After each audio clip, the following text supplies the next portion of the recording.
speech I'm about to give today is a speech I've tried to give 5 times.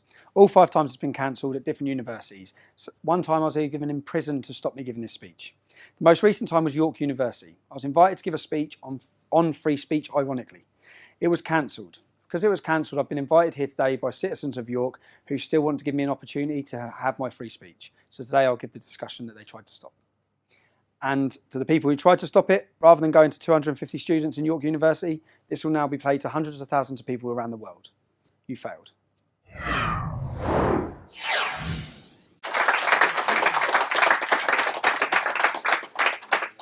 I'll start off with thanks for making me a bit taller. All right. First of all, the speech I'm going to give you today is going to be about free speech and what I'd say is exposing the British police state. I'll start off telling you about where I'm from. Most of you already know. I'm from Luton. Luton is rated as one of the roughest towns in the UK. It has the highest poverty levels in the UK. One of the most deprived areas of the UK. It has a lot of problems. Regardless of religion, it has huge problems. Now, I'm not here to pull the wool over all of your eyes about who I am or what I've done in my life, yeah? Because I've been no angel. I'm not claiming to be polishing my halo. Yeah? Growing up in my town, I've never seen racial tensions, which is a completely diverse town. I've only witnessed religious tensions. The town is divided between Muslims and non-Muslims. We have a population probably of 30 to 40% that are Muslim. We have 30 mosques. I could probably stand here and talk non-stop for 2 months about Islam and multiculturalism. That's not what I'm going to speak about. I'm going to speak about the British police state and free speech. And George's phone. So, the country I thought I lived in prior to starting my activism in 2009 is a very different country to that I now accept I live in. And I think that as we move through this, some of you have views on the country we're in, and by the end of it, I think hopefully unfortunately they may change. By the end of the speech, you might view the country in a different way. I'd say there's 3 levels of activism: disbelief, disappointment, and acceptance. Everyone will go through those 3 levels. I've been through them. Yeah? I think most of you, when you start hearing the stories I'm going to tell you about the British police state, you'll be in disbelief. Then you'll be disappointed, as I was, that the country I loved seemed to hate me back. Then you'll be in acceptance, which is where I am. I accept we live in a post-free speech era. Most people give up once they get through these free processes. Pressure is something that's going to come up a lot as a tactic, yeah?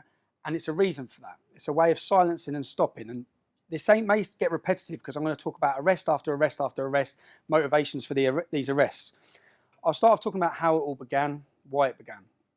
It started with a soldiers' homecoming in my hometown of Luton, where our soldiers were parading through the town.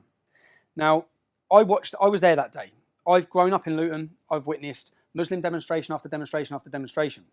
On this day, I witnessed large numbers of Muslims attacking our soldiers, spitting in their faces. One of the soldiers' mum's face, they spat in her face. And I watched the police reaction, the way they policed it. They didn't search them, they didn't stop them, they didn't put cameras in their faces. They actually protected them. They arrested members of our community who were outraged and angered by what was happening. Now, if I show you, if we go to the first video here, this is just a quick snippet of a protest in Luton. These are the things I've witnessed growing up.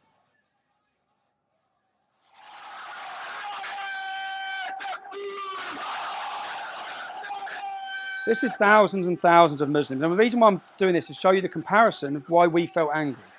These men, many of them have got faces covered, some have got balaclavas. Translated, what they're saying is about killing the Jews. Yeah? Killing the Jews. Marching through the city centre, kill the Jews. Okay? No opposition from police. Nothing. So, in response to the soldiers' homecoming parade, I organised a demonstration in support of our armed forces. Now, the police tactics on that day, bearing in mind I've seen the way they police their community, we were kettled, we were stopped. There'll be a little video here now. Hands in pockets, feet. I remember having to take my shoes off in the town centre. The police locked us. They locked our community in. My auntie had to piss in the street. She had to urinate in the street because they kettled us in for 3 hours. Now, these are tactics that would never happen to Muslims. It would never, ever happen to them. They would not use this against them. So it became more at the start about equal rights and unfair treatment. That's what really electrified everyone, was how are we being treated like this? My friend this day, I have a friend called Isaac, his picture, a little black lad called Isaac, lost his front teeth, a police officer on a horse, walked past, and there's actually a video of it, went past and smashed his teeth out. All we were trying to do was support our armed forces. So their tactics from day one. So when we've done this first demonstration as the United People of Luton, straight after that, police raided 14 houses. One of the houses was mine, my mum's house. This was the first time, there'll be many times, this is the first time they went to my mum's house. They went on public order charges. Now, if I stand here and scream, yeah, they can arrest you for public order offence. That's all it was. They fabricated these charges. They went to 14 people's houses. They picked people from each estate, pretty much, yeah? And that's a tactic to instill fear. When they went to my mum's house, we had another demonstration planned a week later. I wasn't at home. I've stayed away until the next demonstration. I've gone to the next demonstration. The Home Secretary then gave banning orders for all protests in Luton for 3 months. The 14 people who have been arrested, the police gave bail conditions. You're not allowed to enter Luton Town Centre 24 hours a day, 7 days a week. This was the first time I'd witnessed fraudulent cases against people in order to restrict bail conditions in order to limit their freedom. Yeah? This was the first time. So after the second demonstration, I contacted the police to hand myself in. Obviously, you've raided my mum's house. I must have broke a law. You want to see me. We don't need to speak to you anymore. So they didn't need to speak to me because the Home Secretary had given them powers which they were literally just trying to give us via bail conditions anyway. These tactics work. Do they scare people? Yes, they did. Even my close friends at the start, yeah, Tommy's been arrested. Everyone's been arrested. It puts fear. And that was the second demo. We had a third demo planned.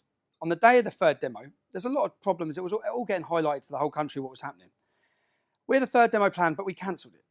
My cousin Kevin that morning, Kevin Carroll, many of you may know him. Kevin was about 40 years old at the time. 6 o'clock in the morning, he's been raided.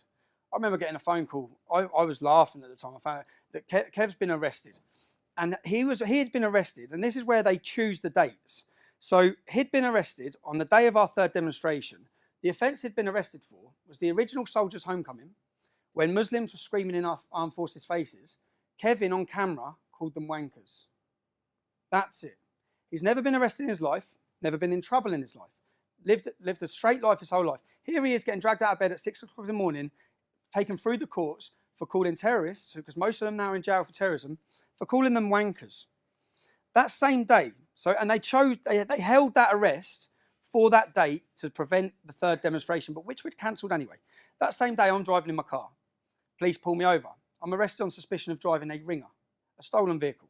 Yeah? The vehicle I had was on finance from brand new from Vauxhall. Okay, it was a straight legit car. Yeah? And they arrested me. They seized my car and they raided my mum's house. So this is the second time in a number of weeks they've gone to my mum's property. They raided my mum's house looking for number plates, they said. 2 weeks later, all charges dropped. Now, what have we done? What's happened for police to be coming into my family's house twice now in a number of weeks? What have we done? We've organised a protest to support our armed forces. That's it. That's what started it. Charges drop. Charges drop will become a common theme in this case, in this story as well, because time and time again, these charges that are fabricated are just dropped. Yeah? Again, it's not 9 months after the United People of Luton, the English Defence League, many of you may know, it sprung up, it spread like a wildfire across the country. 9 months into the EDL, we had the first demonstration for the Scottish Defence League planned. I've gone to Luton Airport. I'm flying out to Edinburgh. I'm arrested by Special Branch. I'm held by Special Branch on a charge of criminal damage. I'm then taken to a police station. 30 police officers have come from Yorkshire. The crime is criminal damage. You know, on the top of these hotel room doors, the little metal connector. At a hotel that I've stayed in Leeds, £30 criminal damage was done in the hallway to a door. I apparently fitted the description of the man that had done it. So 15 police officers at my wife and kids' house with machine guns, 15 police officers at my mum and dad's house, seized all electrical goods. Their warrant said they could take electrical goods to see if I'd booked the hotel. Yeah, this is what it was all about. They took my dad, 65 years old. This is the third time they're in my parents' house, in my family's house. And this is all pressure. It's all intended to get your family distraught, upset, and it works, because as any of you could imagine you started expressing your political belief against something, and in 3 times your mum's door's been kicked off. Your wife, when I lived in that house when they come with machine guns, my daughter was at the nursery, the lady who ran the nursery was 3 doors up. My wife wouldn't take the kids to nursery again after that. It works. My wife was crying, coming home, crying her eyes out. It works. And it is political. And so this charge of criminal damage, Yorkshire police had come down. I was due to speak at a demonstration in Bradford about grooming. Grooming at this point was still hidden. The police's tactic was still to hide it. No one knew about it. Yeah? We were talking about it. The police officers that come down from Yorkshire, when they bailed me on the criminal damage charge, they bailed me. My bail conditions were not to contact the EDL, yeah? Not to send an email. These were all bail conditions put in. The bail date was the exact time I had to go to a police station, the exact time we were due to protest in Bradford. Yeah? This had nothing to do with a criminal damage at all. Yeah? This was used as an excuse to get in my house, seize my computers, get intelligence. At the same time, when I come home, my wife said, one police officer spent 6 hours at that file, because their warrant didn't allow them to take paperwork. So instead, what they did is I had files which were all to do with my properties and businesses, where one officer wrote everything down. So I thought, what are they doing then? I was confused as to what they're doing then. 3 weeks later, once the demonstration had passed, charges dropped. Yeah? So is that okay? No, for me, no, it's not. You've raided my house, you've scared my family, you've intimidated us, and then you've just dropped the case, completely dropped the case. I put a complaint in through the IPCC, the Independent Police Complaints Commission, asking them how you got warrants into my property, how you were able to do this. What turns out, and what I said, I made allegations against the police. I said, I believe it's politically motivated. I believe the date you've chose to arrest me is because I was joining the Scottish Defence League. I believe the bail date you've chose to give me was to coincide to stop my political activism. I believe all of these things. They've admitted all of them. When this goes out online for the Rebel TV, you'll see all the evidence, yeah? They accepted it all. Yeah, you're right, we did. It was illegal. Our officers will be sent on training courses. This will be done. And it's like the knock-on effect. I don't think, unless you're, no matter what side you're on, when you're getting raided and the effect it has on my mum, on my parents, on the embarrassment on the family, and then just to be dropped. And this was the 3rd time in 9 months. 3rd time they've kicked the doors off. We continue. I come out. If you want to go through YouTube, you'll dig up. As soon as I got out of the police station, I'd have made a video about this. Everything I'm saying will correlate, and there'll be evidence and videos to tell the whole story the whole way through. 3 months later, boom, my door goes in. 6 o'clock in the morning. By this time, I've become publicly known and a target. People want to kill me for what I'm saying, for speaking the truth about Islam. 3 months later, doors go in. I run down. I was quite relieved to see the police because I wasn't sure who it could be. When I saw the police, it was a Luton police officer, and the first thing he said is, "I'm sorry, Stephen." I said, "Don't be sorry, you've got your orders." He said, "We're taking your wife." And I'm even getting emotional if you think about it. So they arrested my wife, who was 6 months pregnant at the time. I'm getting now. Sorry, I'm embarrassing. She was 6 months pregnant. She went for an 8-hour interview.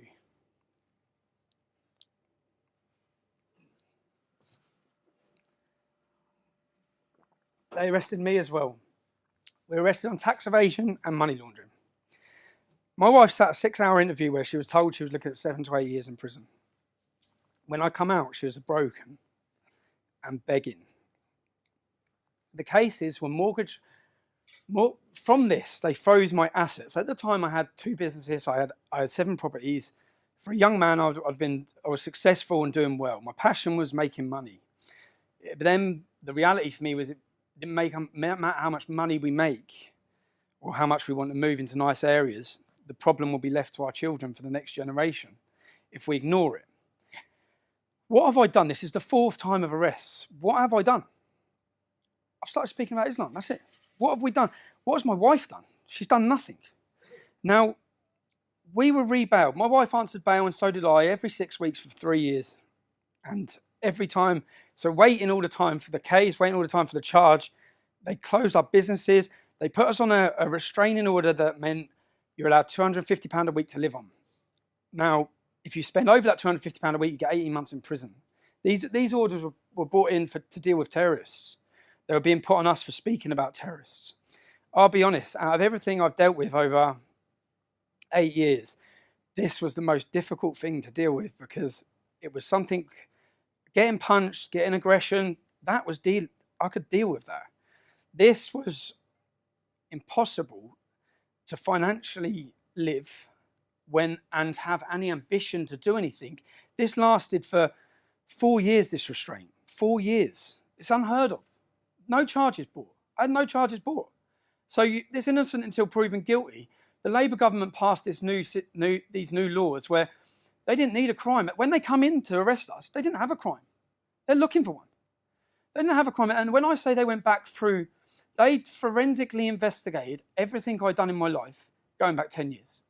And when that didn't work, they forensically investigated everything my mum and dad had done, everything my wife had done, everything her brother-in-law had done, everything my cousins had done. In the middle of all this as well, I've gone to football, and as I said, I'm not here to pull the wool over your eyes. I'm not here to lie to you. I've made mistakes in my life, yeah, as everyone does, and as a young man I did. I went to a football match where I was arrested on another charge. I was arrested outside a football stadium, and for nothing related to football. And that charge was subsequently dropped. When I answered bail for that charge, they said that I swore outside the football stadium. 2 police officers said I swore. Yeah, I thought, well, that's nothing. Yeah, I was taken to court. Then it became apparent why. I was convicted for swearing outside a football stadium. The headlines in the newspapers were I was convicted of a football hooligan riot. I was convicted apparently for calling them sheep shaggers. Yeah? Luton were playing Newport, England versus Wales. Yeah? It was a football match. Now, what became apparent when I was prosecuted and convicted, they produced a map. This map showed, which when this goes online, you'll see the map. This map showed where I was and wasn't allowed to enter for the next 3 years. I was not allowed to step in the Muslim community. They actually drew a map around it. I was not allowed in my town centre on Saturdays. I was not allowed in the train station on Saturdays. So here you had, again, this is the first chance I'm seeing that you are limiting where I can and can't go, and you're using football legislation to do that, yeah? Which has got nothing to do with football legislation. But you've used it. This happens again, time and time again. And anywhere, so now I can't work. I can't go to football, which was my passion as well. I love football. I can't work. I can't go passion. This tactic of what they wanted to do actually backfired, because it made me the most dedicated leader to the English Defence League they would ever get, because that was what I had then, yeah. And I was angry. I said, if they didn't do this restraint, if they didn't arrest my wife, if this didn't happen, I wouldn't be standing here talking, because I never would have been able to continue leading that movement and live a life. But because they took my life, I had the movement left. So it didn't really work. Even for example, I was getting married 2011. The night before the wedding, all the men go for a meal, yeah? All the men meet up. We had a meal booked for 32 people. These are just little things. It may not seem like a lot, but it's anywhere and everywhere you move, they pressured. I booked a restaurant in a place called Billy's in Harpenden. Harpenden is a beautiful little English, wealthy area, yeah? In comparison to Luton. So people from Luton will go to Harpenden for a nice time, yeah, to get away from Luton, yeah? Now, we had a table booked. The afternoon of the thing, I get a phone call saying, sorry, we've cancelled your table, from the owner of the restaurant. So what do you mean you cancelled my table? She said, we've had the police in.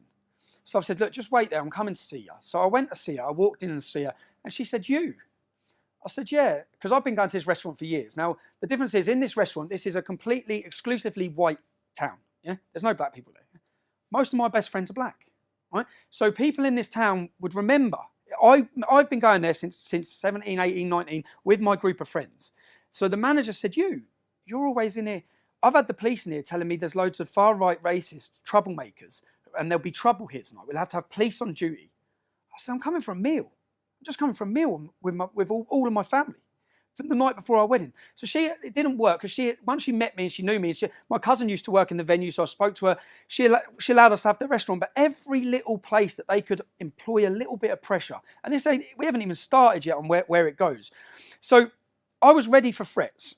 When I started this, I've grown up around Muslims. I know how they work. I know the hostility. I know the anger and the violence. I ended up getting 6 Osman warnings. An Osman warning is a government warning saying that people wish to kill you. That they have intelligence that someone's planning to murder you. Yeah, I could deal with that. At this time, police, 6 Muslims were arrested with guns, bombs, IEDs on the way to blow up the English Defence League. Yeah? They were in prison for 30 years. I then had a Muslim with a shotgun went for my cousin in Luton at his house. Yeah? It was all over the media. Now, the police then sat us down. They sat us both down and offered us new identities, witness protection, new identities, new lives, new everything. What have we done? What have we done to need new lives? What at this point have we done? We've organised demonstrations. We've started speaking publicly about Islam. And here we are with 6 government warnings to kill us, terrorists in jail, and now getting offered new identities. Part of the new identities where we'd have to give up what we're saying, never say it again, change our place, even move us country, the police were talking. Yeah, this is all pressure building, all pressure in it. Now, just before this, in 2010, what they managed to do as a government, as a plan, as a state, is make our voice and what we're saying a fringe extreme element. That's what they managed to do. Yeah, that's what they were trying to do. In 2010, I had a meeting set up with the 3rd biggest PR company in the world, who had contacted us, who had meetings set up in New York to meet members of Congress. So I flew to the airport. I landed at JFK Airport. I was arrested as soon as I landed. I was held for 6 hours. I was told straight that the British had asked them not to let me in. Now, why don't they want us let in?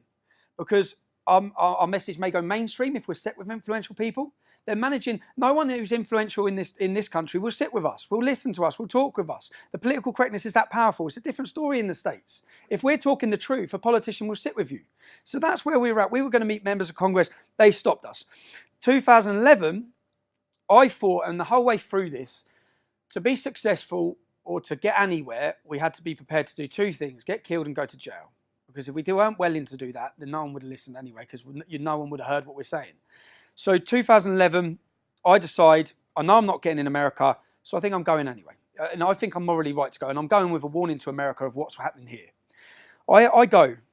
I get in on my friend's passport, insanely enough, on September 10th. I get home. 6 weeks later, I'm arrested by British police. I'm remanded, instantly remanded, into Wandsworth Prison. Now, in comparison, there's one Muslim in the UK who has used their sibling's passport twice to try and join ISIS. I didn't try and join ISIS. I went to New York for 2 days. If I'd known I was going to get 10 months in jail, I'd have gone for at least 2 weeks. But I ended up getting imprisoned, and I spent 22 weeks on solitary confinement because my life had gone so chaotic. I was neglecting my family. I was English Defence League, English Defence League, English Defence League. That's it. Yeah? And then I had a chance and a time to think about the effect it was having, where we were going, what we were doing. The movement changed on the outside whilst I was in prison. I'd fought for years to keep far-right elements out. They were welcomed back in. I then had a time to evaluate. I'd made a decision during that prison sentence. And the reason why I talk about this prison sentence is because to get around their laws, because you're only allowed to spend 28 days in solitary confinement because of your mental health issues. Yeah. What they did is every 28 days, they moved me from one solitary confinement prison to another. So I went from Wandsworth to Bedford, Bedford to Woodhill, Woodhill to Wandsworth, Wandsworth to Wayland, to get around the laws for what they were doing. Yeah? Now, when I was in Woodhill prison at this time, for me to walk from here to there, for me to get taken out of my cell, they locked the whole place because they were fully aware he'll get killed. Yeah, because our prisons are like radical training camps for Muslims. Now, I had a visiting room where my wife would come and see me. I was the only man in it. It was twice as big as this. I felt like Hannibal Lecter. Yeah? But I felt safe. Which is what mattered. I felt safe because I knew no one was going to get to me. I then come out of prison. I've made the decision I'm leaving the English Defence League. Lee Rigby's killed. Lee Rigby's murdered, which changed everything again for me. It changed everything for me to think, now we need a reaction, okay? And I organised a charity walk. Now, you'll see the footage now of the... Some of you would have already seen this. We'll see the footage of the charity walk. Arrest him for assault. Arrest him for assault. Arrest him for assault. Arrest him for assault. Arrest him for assault. That's all. Listen, we just been. You've got to get these 2 numptins. How come he hasn't been handcuffed? How come he hasn't been handcuffed? How come he hasn't been handcuffed? If we do in the year 2013 in London.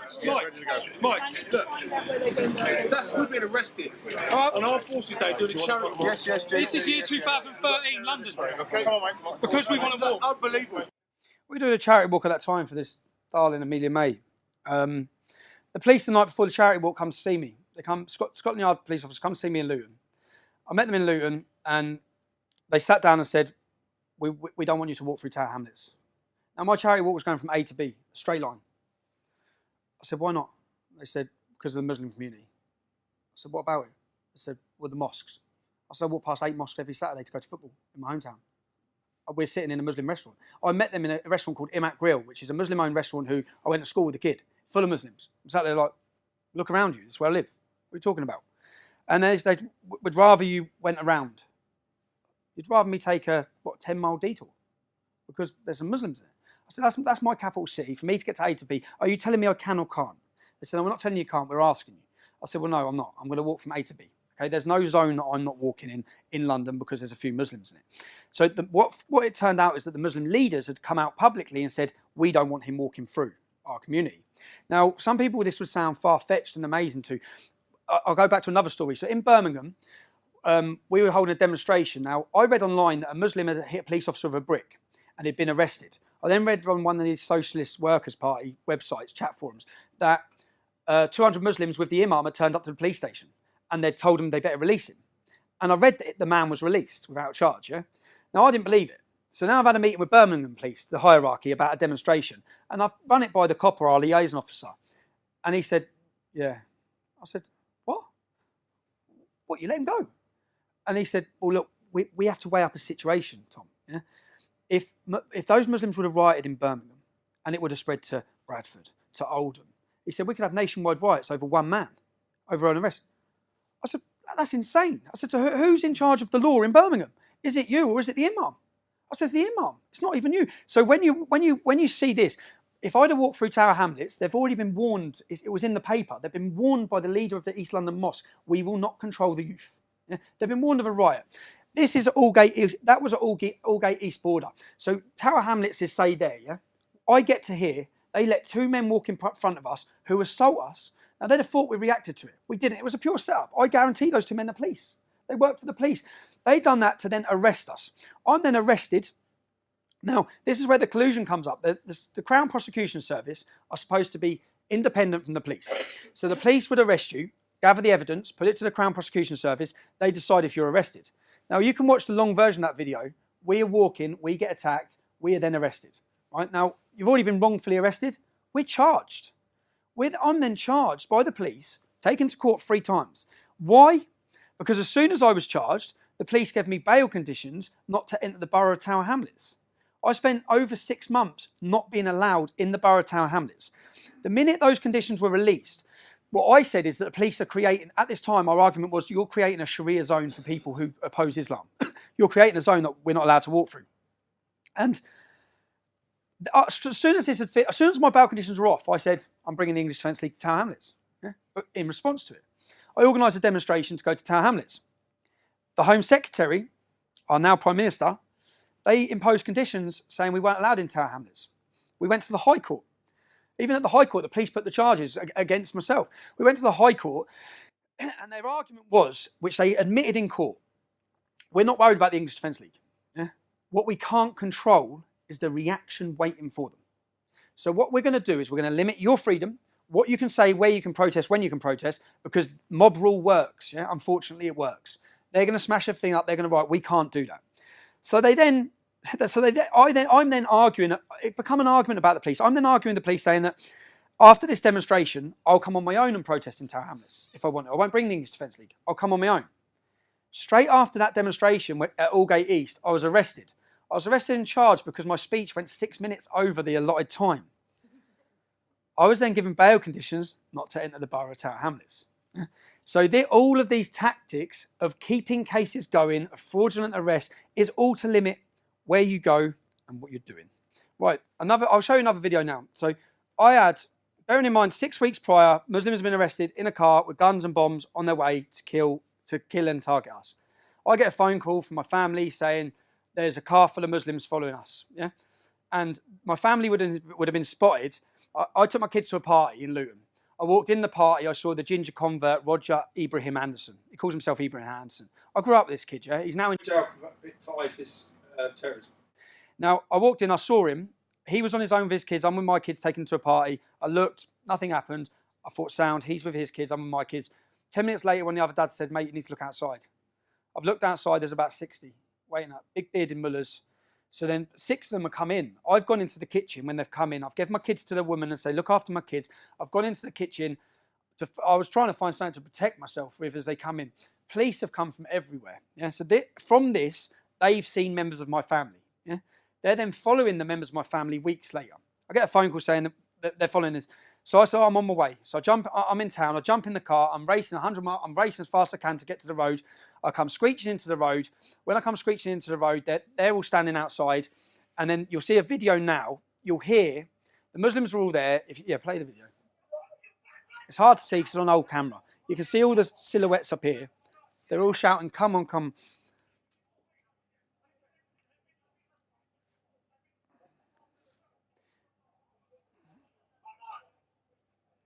There's more police cars coming.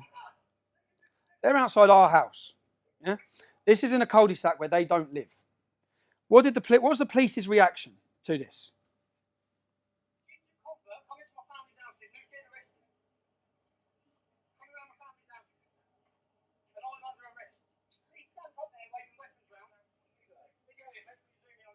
They arrested 3 of my family. I was held for 36 hours. They got an extension. Now, I'm thinking, 6 weeks ago you caught someone on guns and bombs. This is the same group, yeah? What were they coming to do? What did they have on them? So I'm sitting there thinking, I wonder what you found. I get through to my police interview and I ask the police officer, what did you find? Straight away, what did you find? What did you find? She went, what? You haven't even searched them, have you? You didn't even search them. Have you arrested them? They were not arrested. They were not searched. But in the end, there was about 20 of them. We were held. Now, this just shows the pure double standards and lesson. And when she said, why would we have searched them? I said, I told you, they had weapons in their hands, standing on the grass. That's how blatant they are. Yeah, they don't care. They had weapons in their hands. And they said, well, we didn't know that. I said, I know there's a video, because my neighbour was videoing it. I know there's a video of me telling you that. Yeah, they went and raided the house looking for the camera. They went to the neighbour's house. They went to the neighbour's house. So I come out, make all this public. Next, so bearing in mind, when they arrested me and my wife, we've been on bail conditions for 3 years. I'm charged. They didn't charge my wife. I'm charged. I'm charged with tax. I'm taken to court. Their whole case of why they've done this, they say I owe them £137,000 tax. That would mean me not paying tax on about 300 grand, wouldn't it? I did have a business that was turning over quite a bit of money at the top for those few years. Yeah, it took 20 minutes in court for me to produce, for the evidence to be produced. I owed them not a single penny. Bearing in mind, they've closed my businesses. They've destroyed my shop. They've destroyed everything we're doing. And then within 20 minutes, we got not guilty. After this, I'll explain the mortgage case. I then had a mortgage case where I was charged with mortgage fraud. Between me and my wife, we had 7 mortgages. What they did is when they had nothing against me, after 2 years of my investigation on me, they started targeting my family all around. Cousins, they've done the nans, they've done one of my family members for not paying tax in 2006 on things sold on eBay. Yeah? Everything and anything they could find. Yeah? My brother-in-law was charged. His case was that he got a mortgage, self-certification mortgage. Any of you bought properties, you'll know. Years ago, it was encouraged. You're encouraged to say you earned more, really, as long as you put a big enough deposit down. Now, my brother-in-law bought his first house. Bearing in mind, when we were arrested, this all happened 5 years before. The house was bought. It was sold 9 months later. The mortgage company were paid. No one lost a penny. Yeah? This was the mortgage fraud they arrested my brother-in-law on. But they tied me to it because I'd lent him a deposit at the start. Yeah? So this was the case. This was the case. Now, at this time, you have to understand that I have many family members who have good careers, good jobs, and good lives, yeah, within my family, who were terrified. Yeah? Terrified of being involved in a court case, a huge court case with me, because that would mean they're exposed as related to me, and they become a target. Now, this tactic was working perfect for the police because this is a pressure tactic, and it worked. I went home with family members crying, who are crying and begging, like, this is your fault. And I said, you're letting them win. This is what they want. This is why they're doing this, yeah? Now, I've had a not guilty on tax. The minute I got the not guilty on tax, the mortgage is the next week. The first thing they did then was my wife, who's been on bail for 3 years, they said, set a date in court straight away, set a date for Jenna to stand trial. So I'm got not guilty on tax. They had no case. They then set a date a week later that my wife's going to go into court. So no one knows what my wife looks like. You all just have to look online to see what response I get when I walk around our hometown. Yeah? My wife doesn't get that because no one knows who she is. So it's a bit of security for me is that she walks down the streets with the kids and it's all right. Yeah? So I've managed to keep it like that. I live 2 separate lives. I've had to go home and say, Jenna, you're on trial next week. Yeah, the 3 years you're on trial next week. The media's going to be there. There was Muslim and far left organisations sitting in the gallery waiting. Yeah, the date's just been given out, and this is all part of their game or part of their tactic. I view it all like a game of chess. So I think, what are they doing? What's next? What's their outcome? What are they doing? That night, I went home. I told my wife, "You're in court next week." 4 o'clock in the morning, and because I've filmed everything 4 years. I had someone covering me at the time. The cameraman comes straight to my house. Please come to my house at 4 o'clock in the morning. Counter-terrorism. They said you've been named in a list to be killed at all costs by Al-Shabaab. Al-Shabaab are a terrorist organisation who 6 weeks prior had done the Kenyan shopping mall massacre. Yeah. So then my wife, who's going to have to go to court next week, yeah, I have to say terrorists going to kill us. Terrorists want to kill you. They want to kill me. All of this, and then I'm questioning: have I been named, or is this part of the pressure? Because they've got no evidence on me. I'm walking on this case, yeah? But they've got little stupid bits of evidence for tax and irregularities against 5 or 6 of my family. Yeah? So I know the whole time, which I kept saying to my family, when I get to court, this isn't about you, it's about me. Yeah? I'm getting offered a deal, I know I am.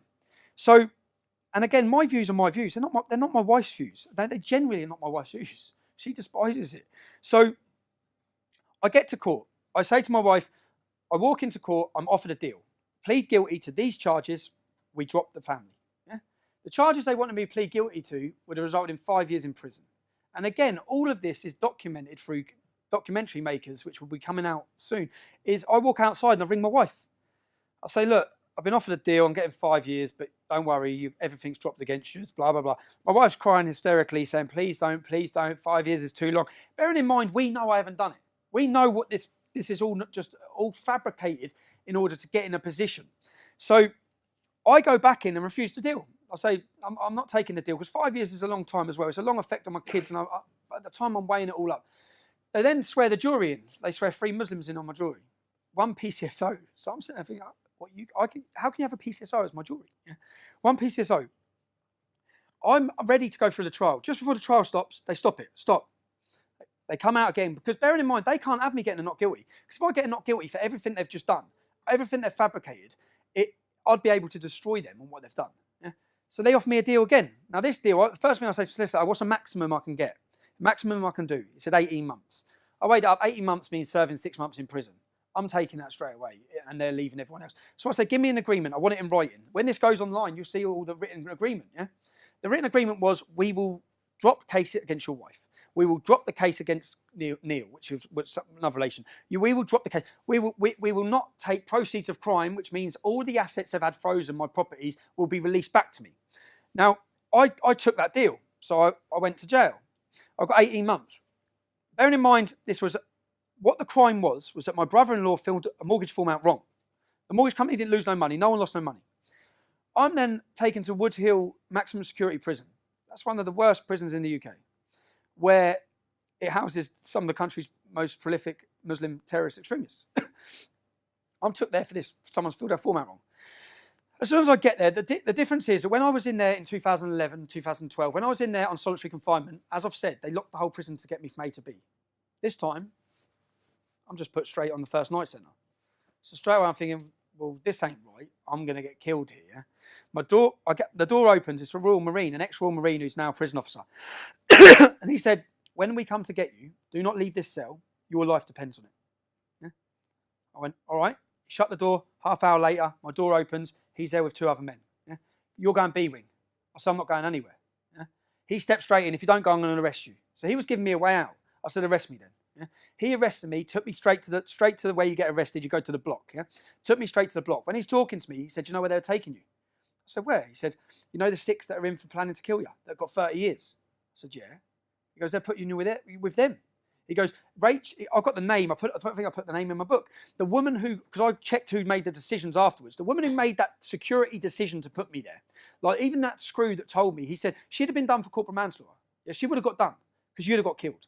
But you're dead then. Yeah? So there's no help. So the next day, my solicitor's come to see me. This is in the prison. So I've gone to see the solicitor.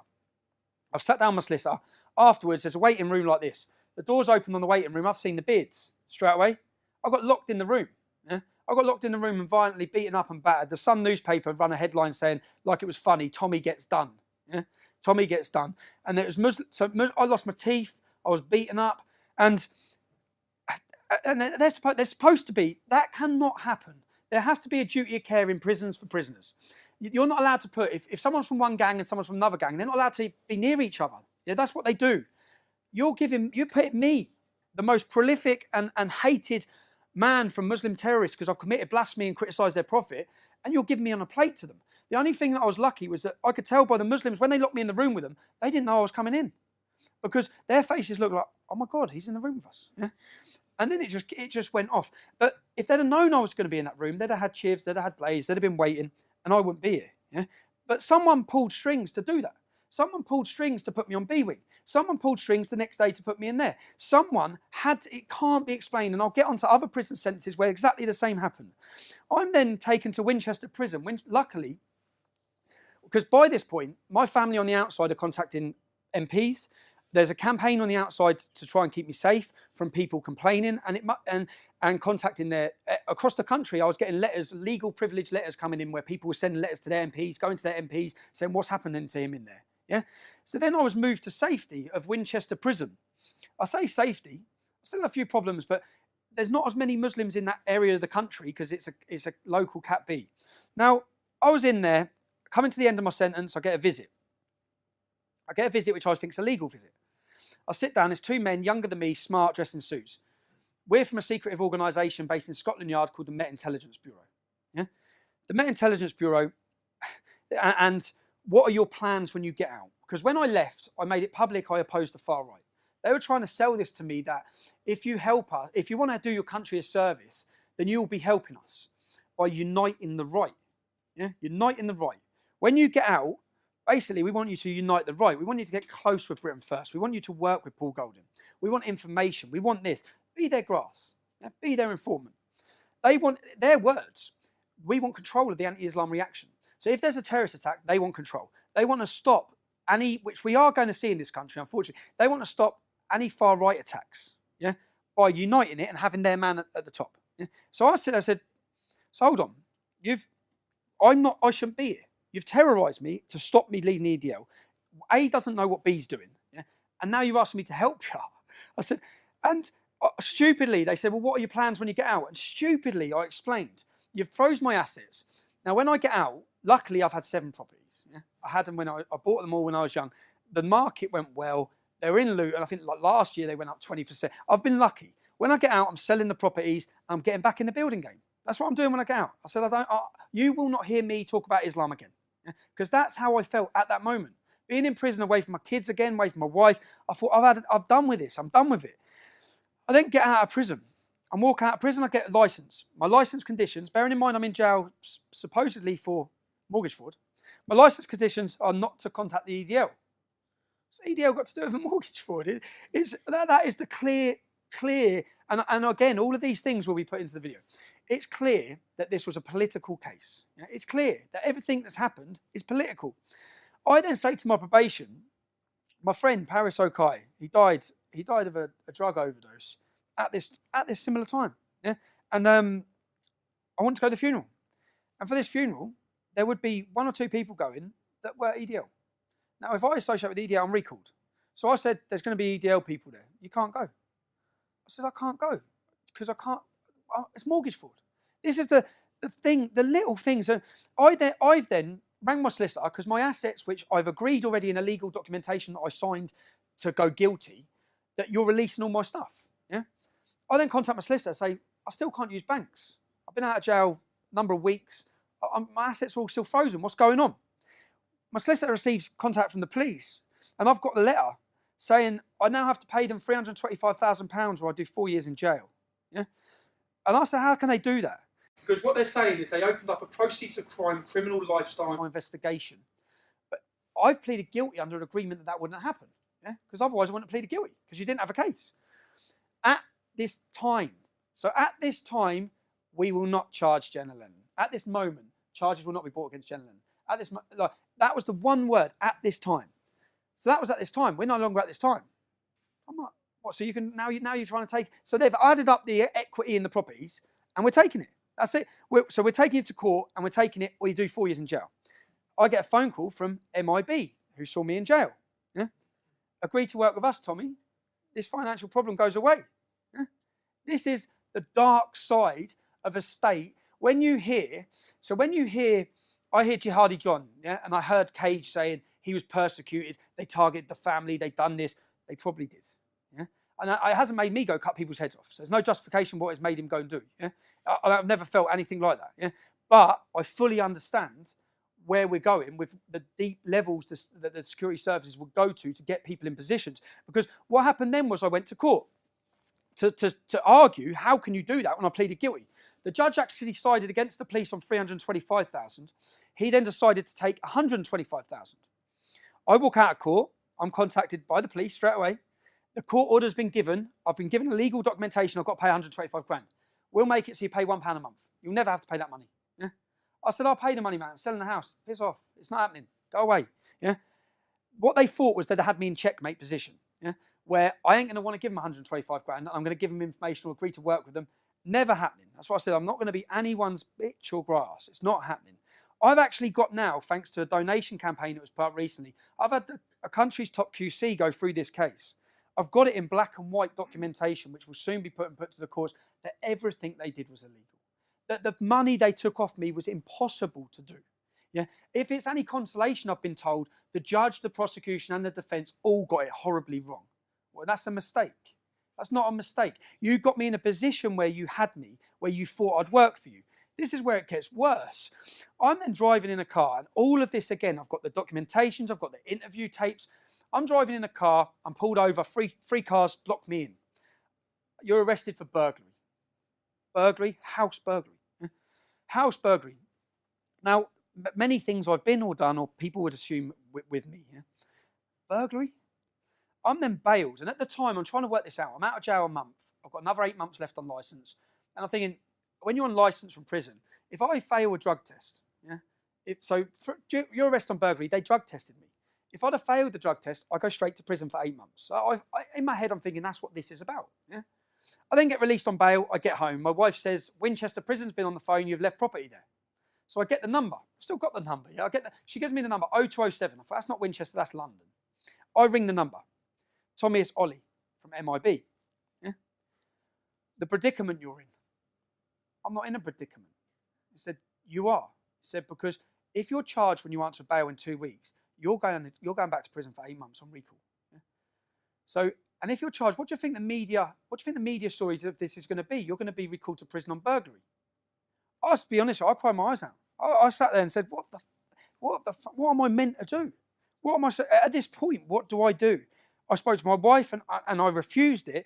I spoke to my wife and said, now, in 2 weeks' time, I'm going to answer bail and I'm going back to jail. And for certain things it's not like just going to prison. I'm going into the most hostile environment. It beats going in the Millwall end anyway. So,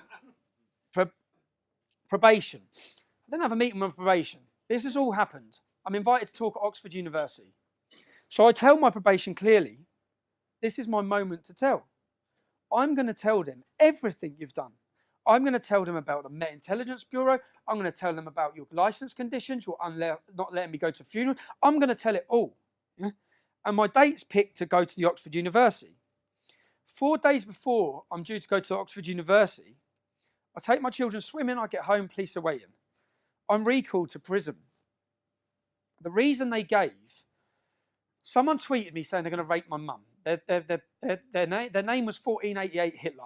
Yeah, so it was a Nazi. It wasn't a Muslim, it was a Nazi. I get as many threats from them inbred Nazis as I do from Muslims. Yeah. So 1488.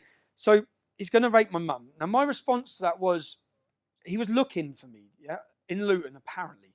I said, you don't need to look for me. 10 o'clock in the morning, this is where I am. Yeah. So I went there. When I went there, police and probation are there. This is at the time. What are you doing? What are you doing? They said, well, you've told someone to meet you here. I goes, oh, so you saw that they said they're going to rape my mum. I've given you 300 threats to kill my family. You've not arrested one. Why am I going to come to you? I said, I'm not going to wait till someone turns up at my mum's house. If you want to find my mum's house, it's quite easy to do. through the system. So I've gone there. So I was warned that she said, you can't be doing that. I said, well, you need to do your job then, yeah? They then used that. They held that. 4 days before I'm due to talk, I'm recalled because I sent that tweet. No threats, no violence. They said that I put a risk situation where if the man would have turned up to attack me and someone would have tried to prevent it, I've risked that situation whilst on licence. So anyway, I'm recalled to prison. I'm standing there. The police officers, again, every time I've come into dealing with police officers, they've been good. Yeah?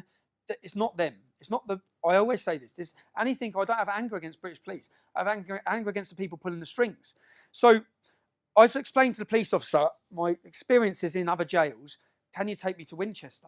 Because where I live, my local prison's Bedford, where I'm in immense trouble here, yeah, if you take me there. So he's rang the probation, this lady, Sue Bowman, he's rang her up. She said, nope, it's all sorted. He's going to Bedford.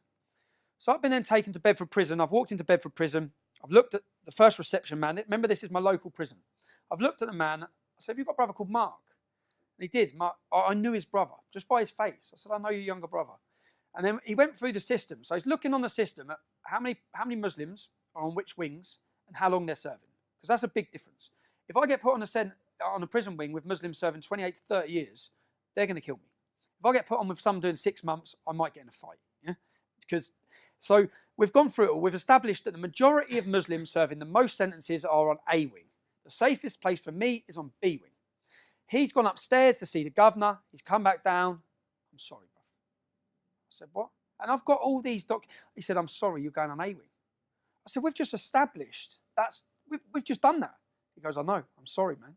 I said, give me a pen and paper. So I wrote out 6 pages to the governor about what his legal duty is for my safety. And the people in there and what they want to do to me. Yeah? He's come back and said, you're going, mate. You're going on B wing. Now I've had to react in a safety way that when I get in there, remember, there's cells on the wings. There's cameras on the wings. There's not cameras in your cells. Yeah? So on the wing, everything's on camera. So I've got to then, in my mind, I've got to kick this off, yeah? To get put in a position where I'm safe. So I've gone in at 10 to 12. I've come out at 12 o'clock for dinner. I've walked straight into the canteen and said, which Muslims want to have a problem then? Yeah? And I've then started fighting in the canteen. And if I hadn't done that, I'd be getting it in my cell by 10 men. Yeah? Because I should not be in that position. And bearing in mind, I'm on a 28-day recall. So I'm then put in there, and I've come out. So I've then been arrested. I've got all the paper, put on solitary confinement. I'm safe. Yeah? I'm getting out of here. I'm seeing my kids. Right? I come out of prison. I sit down again with the probation officer, who I know that she's the counter-terror lead, and that's who's dealing with me. Yeah? I had to see him once a week. I had a friend who'd done manslaughter, who was seeing his probation officer once a month, and I'm like, oh, why have I got to see mine once a week? A mortgage form was filled out wrong. Now, Oxford again. What they didn't realise is I've arranged to talk at Oxford again. So when she sat down, I said, I'm talking at Oxford in 2 weeks. I said, and you just added longer time to my speech about what you've done. Now, 4 days before it, I dictaphoned the conversation. They come to my house again. And she come to my house and said, if you speak about Islam, if you speak about the Quran, if you speak about Muhammad, if you speak about the police, you're going back to jail. So I went, all right. I said, I'm still doing the talk at Oxford. Yeah? Now, if you watch my speech at Oxford University, I come out and say, the speech I wanted to give you, I've not been able to give you. I can't give it. Go, dig it up. So what I'm going to talk to you about today is my life. And I didn't mention Islam, didn't mention the Quran, I didn't mention police. Yeah? Because I wasn't allowed to. And I said, that's free speech. And you can watch and see that at the start of my Oxford speech. And I said, yeah. Now, after this, I'm due to talk at the House of Lords on the 22nd of July. 22nd of July. Room booked. I'm giving a speech at the House of Lords about this. Yeah? I've managed to get a friendly acquaintance in there who's going to let me tell the story of free speech, let me tell the story of the police state, let me tell this story. 8 days before I'm due to talk at the House of Lords, guess what? I'm arrested. I'm taken to Luton Police Station. A fat police officer, huge, come in and said, we can work, we can help you, you can help us. I've done this for counter-terrorism. I know I've got 8 days left of my licence. Yeah? 8 days. So in 8 days, you can't do anything. So I don't care. Yeah? Do your best. You've got 8 days. I'm sitting in Luton Police Station. I'm taken to Peterborough Prison. I'm not even given the reason why I'm recalled.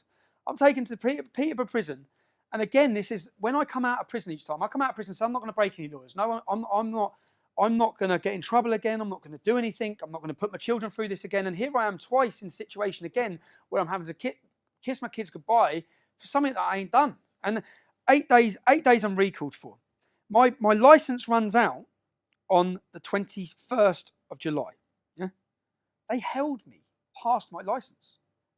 They held me to stop me talking at the House of Lords. And this was all in the papers. It was all at the time. He's been recalled. And guess what happened when I'm recalled? So I'm recalled. I tell the prison when I get there, you know who I am, lock the door for 8 days and open it. Yeah? Because if you put me out there, we all know what's going to happen. I'm telling you, I'm in fear for my safety. Yeah? I'm telling you that. Right? That's what's going to happen. Put me straight on the wing. They put me on the wing with 4 Muslims who at the time, again, I've got all their names and the case that they were on. They cut a man's nose and ears off. They stabbed him to death. They're on the wing with me, 2 doors up. I walk out and I didn't go off my instinct. What I did in Bedford, the reason why I didn't go off my instinct, because I thought if I can try and ride this out for 8 days, if I do something like I caused trouble, I'm going to get longer. I want to get home. Yeah? I'm then standing on the wing and a white lad comes up to me, puts his hand over his mouth. He says, "You're going to get done with boiling water." Yeah? In prison, they put boiling water with sugar, throw it in your face. It's called napalm. Takes your skin, takes your face off. Yeah. So I said, "All right, who's going to do it?" There was a Somalian kid at the door. He said, "The Somalian." I'm then looking, where's the boiling water machine? Where's the boiling water machine? I don't give the man a chance. Yeah. This was on a documentary called 24 Hours in Police Custody. I walk over, before he has a chance to turn around, I'm hitting him. Yeah? I'm not waiting for that moment. And I shouldn't be in that position because I've already told you that's going to happen. Right? I'm held. I explained the situation to the prison. I told you what was going to happen. We know what was going to happen. I've prevented it happening. Yeah? I'm released from prison. This is where it changes. Their tactics of targeting me for years, targeting my wife, targeting my mum. Change of tactics. Change of tactics now is the kids, in front of the kids. Yeah? So I then go on holiday, 2-week holiday for my wife and kids. I land at Luton Airport. The police are waiting at the airport. They arrest me in front of my wife and kids. I've got 3 suitcases. They leave my wife there at midnight.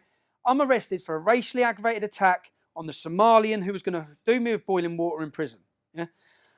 I'm then prosecuted. And by this point, I mean, I've given up. I've given up fighting because they can do what they want and I know they can. Yeah?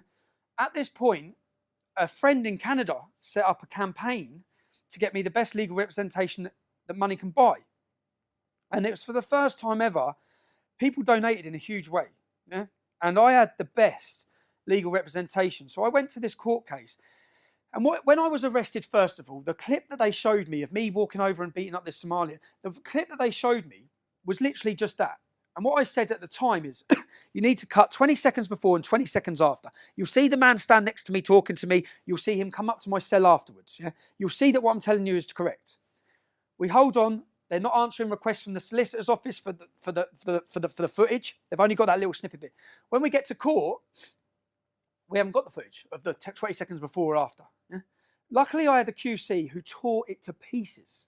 He said, "Where's the documentation? Where's your computer system?" They wouldn't give us the representation from the computer system that would have showed them I was in fear for my life. I walked on that case for a not guilty. If I hadn't had that legal representation, I'd have been sent to prison again, in a position that they wanted me in, where my life is in danger. I've tried to give this talk about these issues so people can hear what they've done and what's happening.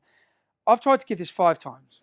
Edinburgh cancelled, Durham University cancelled. Each time I've got somewhere booked in to give it, pressure's been put on to cancel. Why?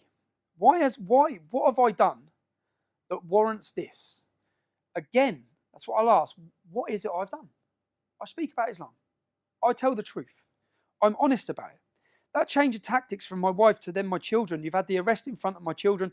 Now, my daughter was moving to the bigger school, yeah? So I had to sit her down in the summer and I had to tell her who Tommy Robinson is because she didn't know. Yeah? She's never heard of the English Defence League. So I sat her down and I went through saying, "Darling, when you go to big school, people might mention this, they might mention that. They might talk about me going to prison. I've been in prison." It's all news to her. She thought I was working away. Each time I went away, she thought I was working away for the prison sentences. I'd ring her every day. Even when it was building up to Christmas, I said I was helping Santa to my young kids, and I'd say, "What do you want made?" And I'd get the present that they wanted made, drop there every week. So then I'd say, "Did you get it?" So they were thought it was all that. So I've had to then say, "Look, I've been in prison, darling, but you have to understand that I didn't do anything to be in prison. that warranted me being in prison. Now, that must be hard for a child to understand. The next video I'm going to show you is from Cambridge. I've gone to Cambridge with my children. Is that the next video? I'm not having an interview. I've already told you. So you're telling me what? I've told you already. Yeah. Are you going to leave? So hold on. Are you going to leave immediately? I'm with my children, and you're telling me I have to leave immediately. Are you going to leave? What? You're going to get a Section 35 dispersal notice. Okay, we'll give you a 35 then. Tell me for what? I'm with my children. I'm with my children. Stop. Get that thing in my face. I'm not being interviewed by you. Right. Tell me why. You tell me why. No. You'll get it on the form. It'll be explained to you. Tell me why I have to. I'm going to get a form down. Tell me why. Listen, No, officer. When I'm take that camera off my face. I'm not being interviewed. This isn't Crime Watch. I'm with my children. Yeah. You're telling me I have to leave. Yeah. Why? Why? Because there's likely to be disorder. Get off my hand. Don't assault me. Tell me why. Tell me why I have to leave. Stop shouting at me. So tell me why I've got to leave.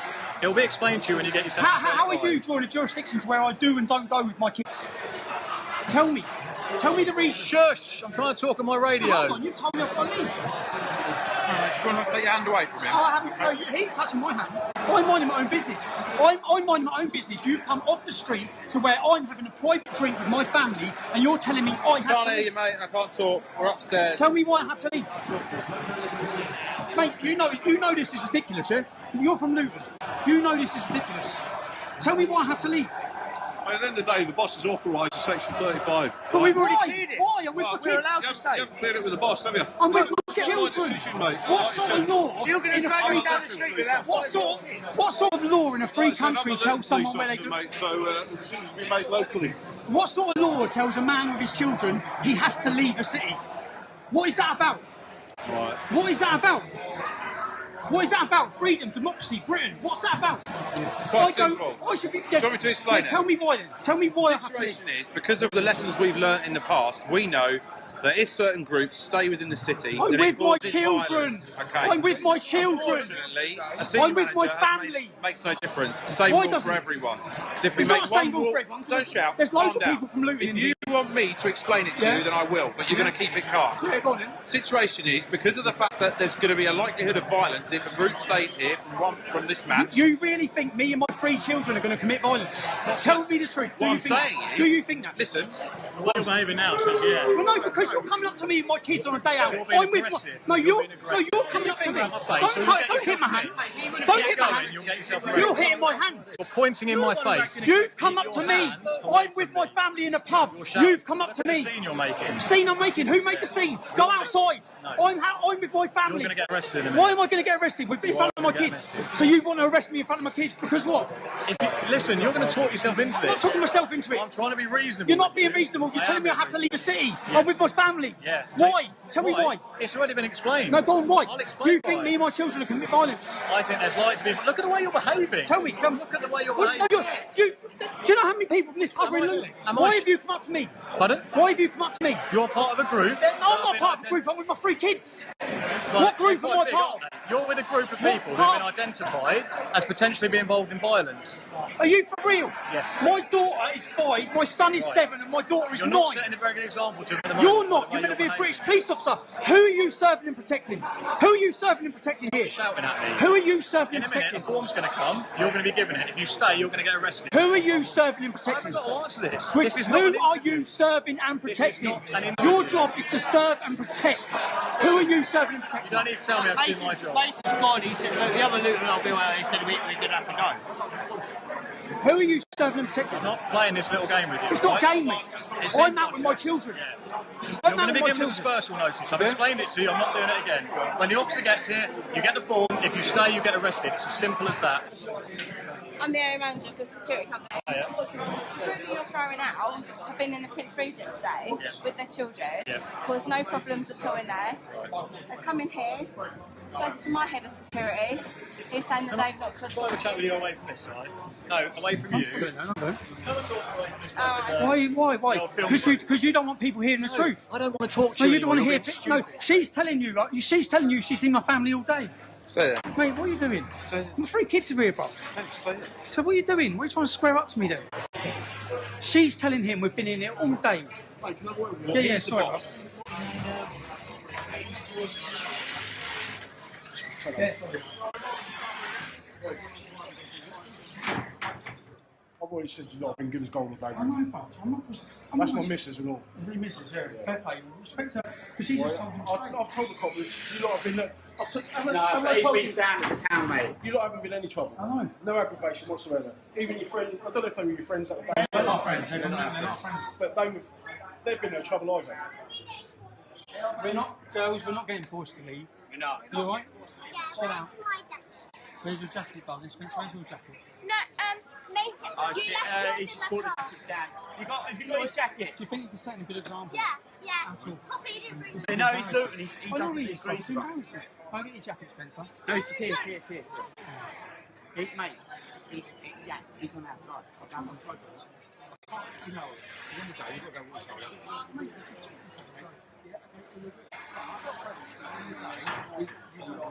Guys, go play with him. Yeah, you go find the kids. Go find the kids. Right, come in. Go find the kids. See you later. See you later. I will do. We'll have a beer next time. Sorry for bringing the kids out. We're not allowed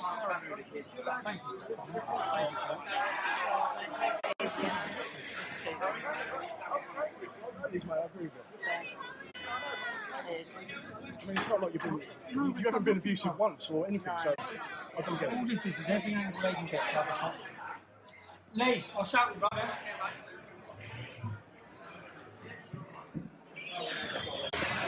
Am I getting the section 30? Section 35, yeah. I'm getting the section 35. Come outside, we give it to you now. Do you want to give the children a section 35? Pardon? Do you want to give my kids a section 35? No. You're going to arrest my kids?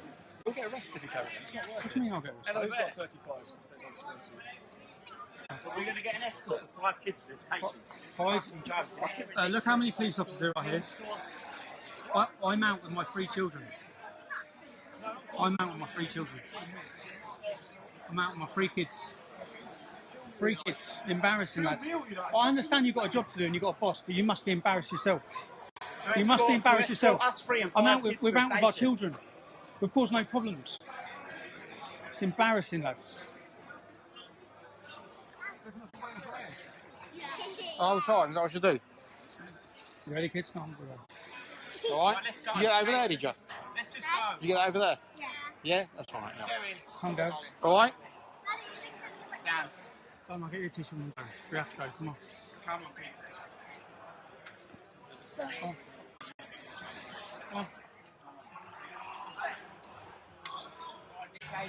No, we've got 5 kids with us, so obviously we're causing loads of trouble and we've got to get out. So. Look at that. Mate, it's a fucking joke. Nice stuff, man, yeah? Take care. Oh, look, he's even following us now. It's all the way as well. Mate, go home. Kids, come on. Come on. Come on, go on. This is what happens when we go to move away. You want to come? Oh, I'm filming it. Get it now and get home. Telling them, Mum, oh, we've got it's all his bollocks, isn't it? No idea, darling. Darling, my daughter's crying her eyes out now, lads. So you're following us. You're following us. You're shouting. You're making my daughter cry. Go away. We're making sure that you stay They're safe. scared. Right, okay. Because of We're you. following you. There's no way out of that. You think we okay? need safety officers? Because Go we're going to away. escort you. Hey, sweet darling, come here. Come here, darling. It's all right. Come here, sweetheart. It's all right. Girls, it's all right. Come here. Come here. Come here, sweetheart. Come here. Girls, come here.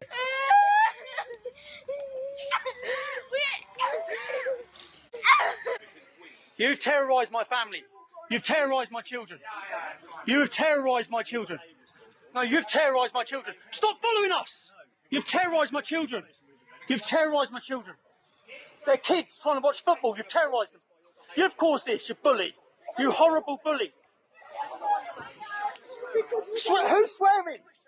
Who's swearing? If someone come up to you with your kids, if someone come up to you on a day out with your children and told you, if someone come up to you with your children, get arrested, yeah, in front of my kids, of course you would, you horrible stuff. Why are you following us? Go away! Kids, it's alright. It's alright. It's alright. Get right down here, someone. What? Bells is right. Bells. Macy, come in. Macy, relax. You're scum. You're scum. You know that? Look at them. Look how scared they are. You're horrible. Go away. Stop following us.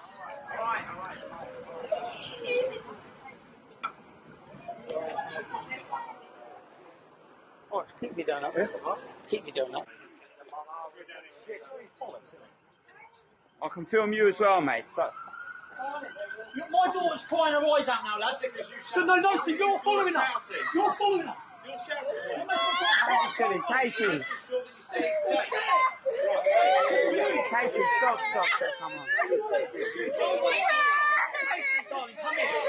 Come here, darling. It's right. Come here, sweetheart. I'm in a restaurant with 3 of my children, with my 2 friends and their children.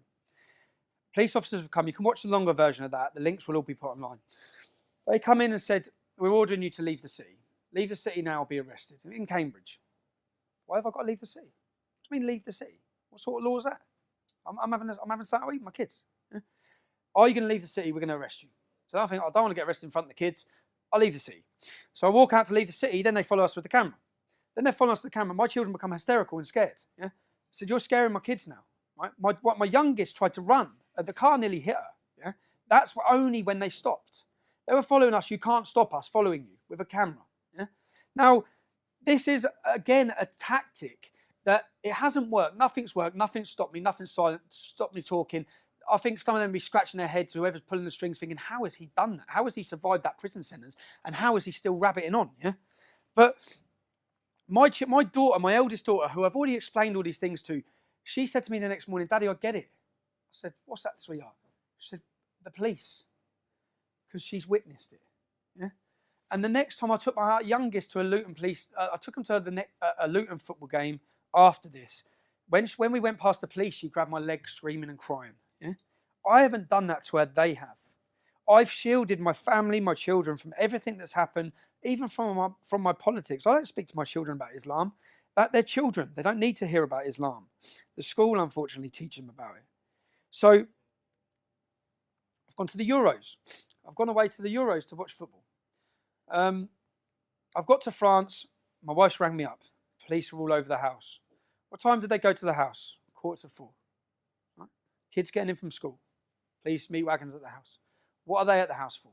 They're at the house I return. The next video you'll see. So I go to the Euros.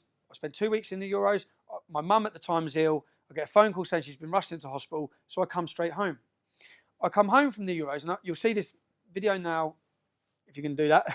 The video, yeah, this one. But basically, I've been ordered by the UK Football Police in Europe to serve you the son who's... To come to my house like this with my fucking kids up. You take the fucking piss. I understand. This is bullshit. You come to... What's the need for you to come dressed like that to my house? What's the need for you to come dressed like that to my house? Get out of my house. You've given me the sofa. Get out of my fucking house. Thank you. You take the piss. Get out of my house. Thank you. Get out of my house. You come to my house, it's bullshit. You've been summoned for court tomorrow morning. I don't give a shit what I've been summoned for. I've done nothing wrong. I've done nothing wrong. If I've done nothing wrong, what's the need for you to come to my house like that? I know you're upset. Upset? Your fucking kids are sitting up there looking at you. The kids don't want to hear it. Well, what are you here for then? Have a go at me. What are you here for? What are you here for then? I know you're upset. No, I'm not calm down. They take the piss. There's no need for you to come dressed like that to my house when I've done nothing wrong. Other than to intimidate me and give harassment to my family. That's why you're here. That's why you're here. Calm down, Steve. No, how can I calm down? I've done nothing. What are you here for? A football banning order. I've done nothing wrong. He's back now. I've done, yeah. You would have tried to explain to him. Explain to me. Why are you coming to my house? Why are you coming to my house dressed like that? No, all right, tell Because my kids will cry every time they see a police officer. Because of what? What have I done? But we I have broke had no- this discussion before. You're not supposed to come here in uniform. You're not supposed to be here in uniform. For the safety of our family. Not for the safety, because you know my kids will be crying every day thinking, what the hell are the police at our house for? And I've done nothing wrong. I've done nothing wrong. Steve, I'm only You could have come dressed like that and no one says a word. I'm only taking You can't go to court tomorrow. Now, I'm angry, yeah, about that when they come to my... The crime, there was no crime. There's no crime. They're not saying I committed any crime. So they're coming to my house again. That's to twice. So they've already been there when I was in France. They're there again to arrest me. They give me a court order for the next day. I go to court. What they're basically saying is that my presence My presence can provoke a reaction in a country with a Muslim population, with tensions. That was their argument. In France, there's tensions. My presence there could provoke a reaction. Yeah? Not that I've done anything wrong. So what they then want to do, and this was orchestrated by the Football Policing Unit, which is a section of the Home Office. Yeah? It's not a separate police force like Bedfordshire Police. This is the Home Office. This is the government. Yeah? So when they got the leader of the Football Policing Unit up on stage, up in the court, my prosecution to say, who's decided to bring this case against our client? He said Bedfordshire Police. When they got Bedfordshire Police officer up in stage, he said, I've been forced to do this. When asked in court, you've been forced to do this. Who's forced to do this? The Football Policing Unit. The man who just previously in the dock said Bedfordshire Police were bringing the case. Yeah? So then what they put in to give me was a 5-year ban. A 5-year ban of Luton Muslim community, a 5-year ban again where they failed previously to give me the same as the 3-year ban. I've got these maps that they tried to prosecute. Now, this is 1984. Yeah? The judge's summing up, which went in the papers, was this case is vague, cagey, and dishonest. Yeah? And again, what would I say the tactics are? In front of my kids again. The last 3 or 4 things that have happened. You know, after that Cambridge incident that you saw, yeah? I go to Germany. I'm in Germany with Pegida. My wife rings me up crying outside the school. What's wrong? The police have pulled her over outside the school. Cambridgeshire Police have come. I am about to sue Cambridgeshire Police. I'm taking Cambridgeshire Police to the courts because everything they've done was illegal. The money that was taken off me was illegal. That case, this football policing case, where they tried to give me a banning order with no evidence or no crime. Yeah, they just wanted me banned for 5 years. They wanted me not able to leave the country when England play, etc., etc. Now that cost me £6,000 to defend. I haven't got that back. The judge is summing up. The judge's summing up was cage, vaguely dishonest, giving back his money. Yeah. In between summing up and afterwards, the money never come. I've said, where's the money? Why haven't they paid me back the money? They've made a decision they're not going to pay you back the money. Yeah? So now I've got to go for a judicial review, another £2,000, in order to say, give me back the money. So whether they win or not in court, they win. Or the pressure or the tactic or the reason and the motivation for them doing it works. Because as you've seen, my children have been hysterical, my wife's been hysterical, my mum's been hysterical. Now, as a conclusion, which I would have been saying to the students watching this or anyone watching this at home, you have your views, I have mine. Yeah? I'm not here to force my views on anyone. That's it. If they can do this to me, they can do it to you. Is this freedom? Does this sound like a free society? If I hadn't told you the names, locations and places during this speech, you'd be thinking I was talking about Russia, China or North Korea. That's a reality. Not the land of freedom and democracy anyway. So just to recap on it, the pressure that the police state, which is what it is, the police state, the untold raids, the fabricated cases, the prison sentences, the constant non-stop harassment, the maps telling you where you can and can't walk. What? And I've seen all this happen to other activists now. This isn't just happening to me. Yeah? What have I done to deserve that? Telling the truth. I've expressed my free speech. I've showed an opposition to jihad. And unfortunately, at a time we're at now, I've been proven right time and time again. Everything I said was going to happen has happened. Everything we predicted would happen. All the problems we've seen are now being seen on a national, international, global level. And to be judged, I always say history judges people. I don't care about a politician or a journalist judging me, because history will judge us. And history will judge us as the truth tellers. History will judge us on the right side. I'd issued this as a warning to anyone watching, whether you be in America, Canada. The problems I'm talking about and what's happened to me are on their way to you. This isn't going to get better, it's going to get worse. I don't want sympathy. The reason for my speech is not sympathy. The reason for my speech and to get this and so people hear it is I don't want to watch an English man stand there in 10 years and give the same speech. Thank you for letting me talk. If you like that and you want to see more, click like and subscribe.